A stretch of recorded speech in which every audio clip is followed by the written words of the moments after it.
These are the 30 best bourbon brands ranked. Want to know what number one is? Let's find out.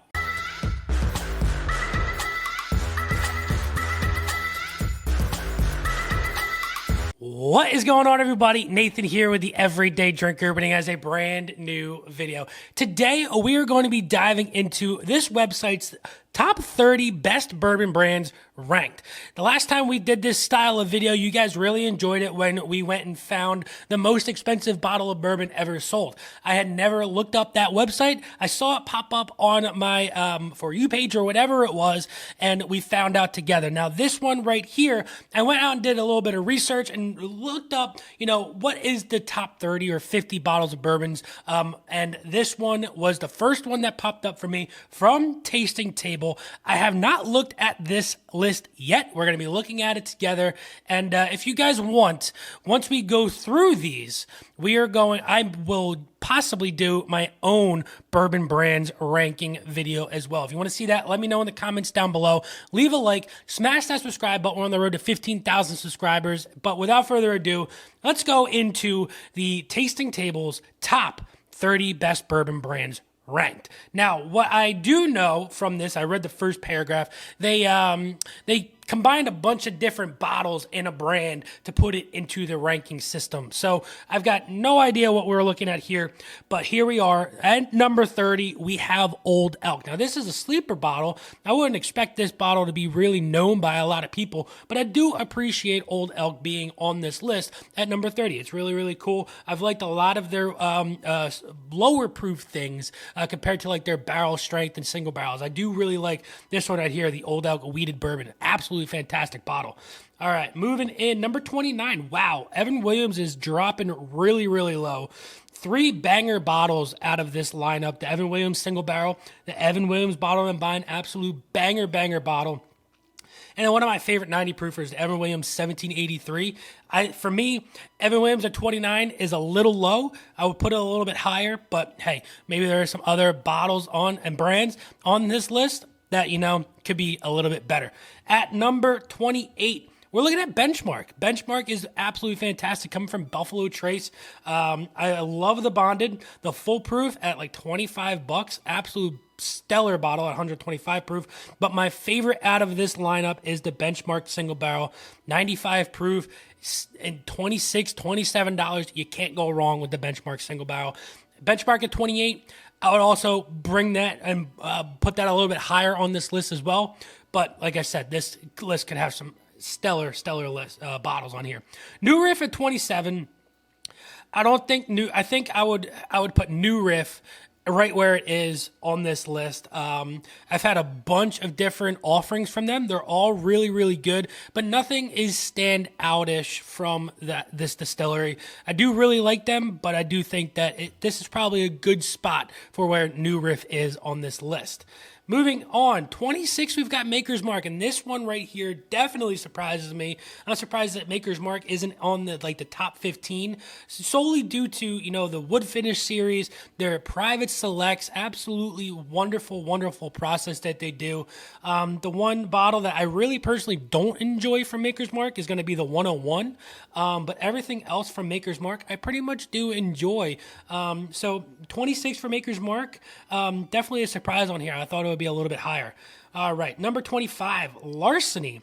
So Larceny, I think the thing that really puts this one down a little bit lower is going to be the small batch. I'm surprised they're putting the Old Fitzgerald in the same category as Larceny, even though it's the same mash bill and things along those lines, but it's a different brand. It's not the same brand as Larceny, but Larceny's the barrel proofs, absolutely wonderful. I can see how people are putting Larceny itself at 25 solely due to the fact that it's a wheated bourbon, and not a lot of people truly appreciate wheated bourbons. They're a little bit softer, a little bit sweeter, and some people really like that boldness from the rise.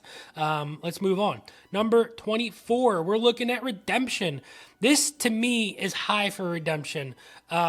I haven't really had a Redemption offering that I was completely stoked about. So I would put Redemption actually a little bit lower on here, maybe at that 28, 29 mark, because I think that there were other brands higher than this or lower than this that deserve to be where Redemption is right here, right now. Moving on. Number 23, Widow Jane. Now, Widow Jane, very interesting brand. I like some offerings from Widow Jane, and I don't like some offerings from Widow Jane. Their new Baby Jane, really, really good. I wish it was a little bit cheaper. Widow Jane 10-year, it's okay. It's not the best thing in the world. The price of that bottle is definitely dropping in price, which is good. But my favorite out of here is definitely the Decadence, the maple cask finish. Really, really good. It's their Maple Jane or Widow Jane 10-year. Finished again for, I think, a year in maple casks. That's really, really good. The other ones here, definitely a little bit too pricey for what they are for the proof and things along those lines. I can agree with 23 for Widow Jane, though. Number 22, we're looking at Penelope. Now, a lot of you guys aren't fans of Penelope. I like some of the Penelope finishes. I do really enjoy the toasted barrels, the ryes, and the bourbons. The Valencia that they're showcasing here, really, really nice. The Rio, the Havana, those are a little bit too sweet for me. But some Penelope offerings are absolutely tremendous. And I can see Penelope being at number 22. Moving on, at number 21, whoa, okay, this one right here surprises me like you wouldn't believe. Elijah Craig at number 21. This right here is at least has to be, for me, a top 15, just for the barrel proof offerings themselves. Now, their single barrels are absolutely spectacular.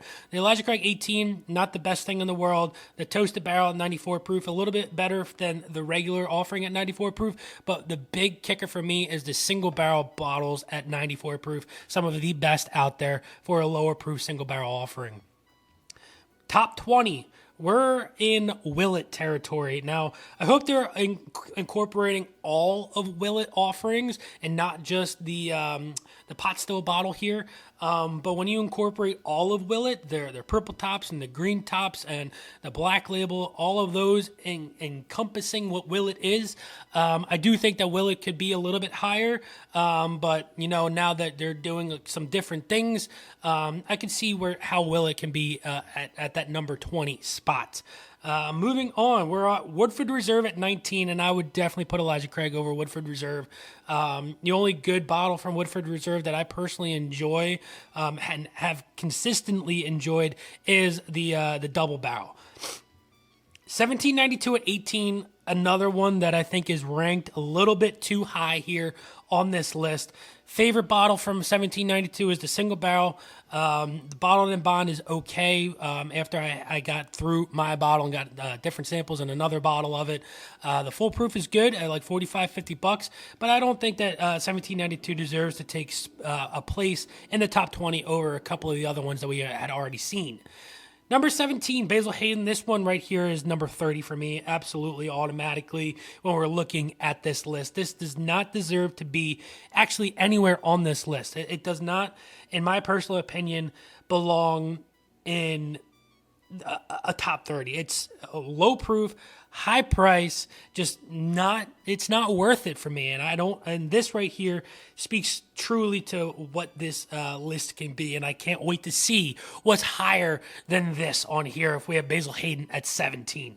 Number 16, we've got Booker's. Booker's, 3 or 4 batches a year, barrel proof, Jim Beam offering, you're getting that 7 to 8 year blend. I do appreciate Booker's being higher than Basil Hayden, but again, I would have imagined this to be in the top 15 because a lot of people do truly enjoy Booker's. Let's move into the top 15 starting now. Before we get into the top 15, though, if you guys want to help this channel like you wouldn't believe, make sure you guys check out the link down below for the Patreon. Help support me and the channel like you wouldn't believe.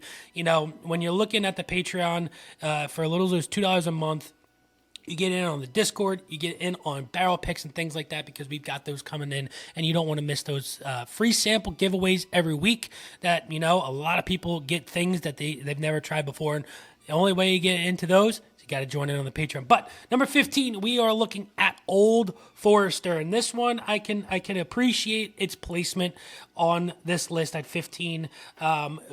Wide range of offerings from Old Forester, from the birthday bourbon that you're seeing on the screen to the President's Choice, all the way down to, the Old Forester Blue Label 86 proof bottle. The absolutely great lineup. And if you're looking at the best lineup for what it is, I would actually put this a little bit higher on this list. Really great. I can appreciate where it is on here. Number 14, Smoke Wagon. I would definitely at least swap Smoke Wagon and Old Forester on this list. Some of the newer Smoke Wagons that I've tried, not the biggest fan of. It's just sourced whiskey still at this point from MGP, and I just don't think it's anything to write home about. Number 13, we're looking at Four Roses, and with what Four Roses has to offer from all of their different recipes and things along those lines, the limited editions, the different single barrels that they're putting out, I can appreciate Four Roses being at 13. Me personally, not being the biggest Four Roses fan, I wouldn't personally change much here.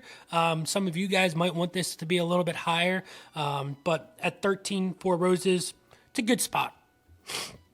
Moving on, number 12, Noah's Mill. Now, this is a Willet offering. I think it comes in at like 114 proof. I can't quite remember where this falls. I personally have never had Noah's Mill.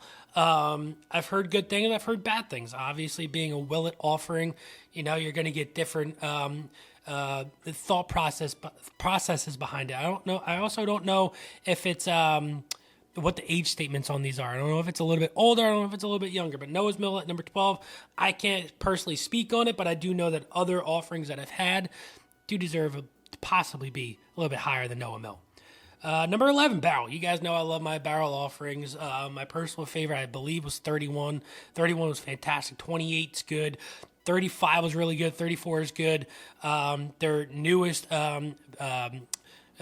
finished series, absolutely fantastic. The foundation is great. So Barrel at 11, my lucky number is 11. Barrel at 11, I can appreciate that. Now, we're moving into the top 10, and this is where things might get interesting, because top 10s for everybody, everybody has their own top 10, and it's a little bit different for some. So, number 10, we've got Wild Turkey, and this I can appreciate at number 10. I do think that Wild Turkey is a top 10 bourbon for sure, for everything that they have to offer from the 8-year to the 12-year. I don't know if they're incorporating Russells yet, but Wild Turkey itself, definitely a top 10 for sure. Number 9, we've got Michter's. And with everything that Michter's has, from the rye single barrel to the American whiskey to the sour mash to their 10-year single barrels and their barrel proofs, Michter's does bourbon right. And I would definitely have Michter's in the top 10. And that's where it is on this list as well. Number 8, the Weller lineup. It's a very not contradicting. What's the word I'm looking for? Interesting place to have Weller. I love Weller Antique 107. I love the full proof. The other 4 on here are okay. Is it a top 10 bourbon? Probably not. But because of the name, that's why we've got Weller here at number 8. Number 7, Blanton's. Now, I think they're incorporating all Blanton's, not just the regular 93 proof single barrel. And when you incorporate all of the Blanton's offerings, I can see how Blanton's can be in a top 10 with the gold being absolutely stellar at 103 proof. The straight from the barrel is one of the best barrel proof, not higher rye, but barrel proof offerings from Buffalo Trace. I absolutely love the straight from the barrel. I don't personally own a bottle of it yet, but I've had plenty of samples of them, and I can see Blanton's being at 7 when you're including the other offerings from Blanton's itself. Number 6, we're looking at E.H. Taylor, and we've got the entire E.H. Taylor lineup here.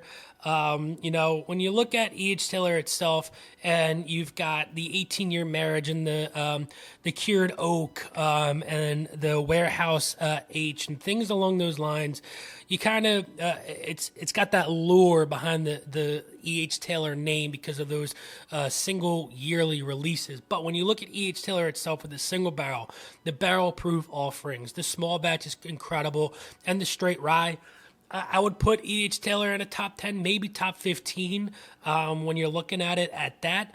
But the name itself, I can understand how it's a top 10 bourbon. Number 5, we've got Remus, and this is where I 100% disagree. Remus Special Repeal Reserves after the 2022 release fell flat for me. You're looking at MGP juice, higher aged MGP juice, higher proof MGP, but I don't personally agree with this being in a top 5 whatsoever. I'm leaving it at that. Number 4, Old Carter. Old Carter, very interesting. The very, very small batch, when you get that 12-year age statement Old Carter, you're looking at really, really good, delicious, fantastic bourbon. The older batches are incredible. When you're looking at the single barrel, this one's 27 years. That's got to be absolutely incredible as well. So when you're looking at that as a whole, I can see Old Carter being where it is on this list, but a lot of us have never even had Old Carter. So it's hard to say is Old Carter a top 5 on this list. I can appreciate its spot. Number 3, we're looking at Eagle Rare, and I can agree here because Eagle Rare 17 year is possibly the best sip of a bourbon at a lower proof. Like if you're thinking at 101 proof at a lower proof, I can 100% agree with this. The Eagle Rare 17 year was one of, if not the best sips of whiskey I've ever had. Eagle Rare 10 year, it's good. $45-$50, it's good. Single barrels of it, really nice as well. But at number 3, the Eagle Rare 17 year, I will 100% agree with this. Now we're in the top 2. Number 2, we're looking at Old Rip Van Winkle. I'm surprised this isn't number 1. I can't wait to see what number 1 actually is. But Old Rip Van Winkle, you're talking about the name, right? You're really talking about the name. If you're looking at this entire lineup from the rye to the 10 to the 15, 20, 23, the 15 year is definitely spectacular. But the other 5, 6, 7 offerings of the Van Winkle lineup are all just because of the name. And we're in the number 1 bourbon that the tasting table is talking about. And we're talking about Stag from Buffalo Trace. George T. Stag is probably the best barrel-proof bourbon that I've had.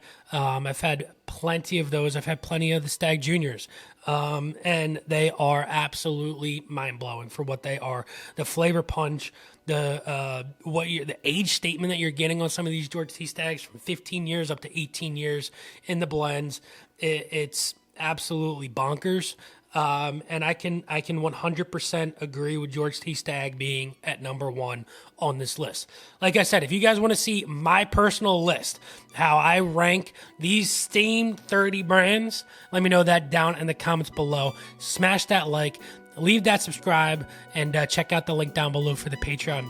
Let me know in the comments below if you agree with this list as well. But until next time, this has been Nathan with the Everyday Drinker. Cheers.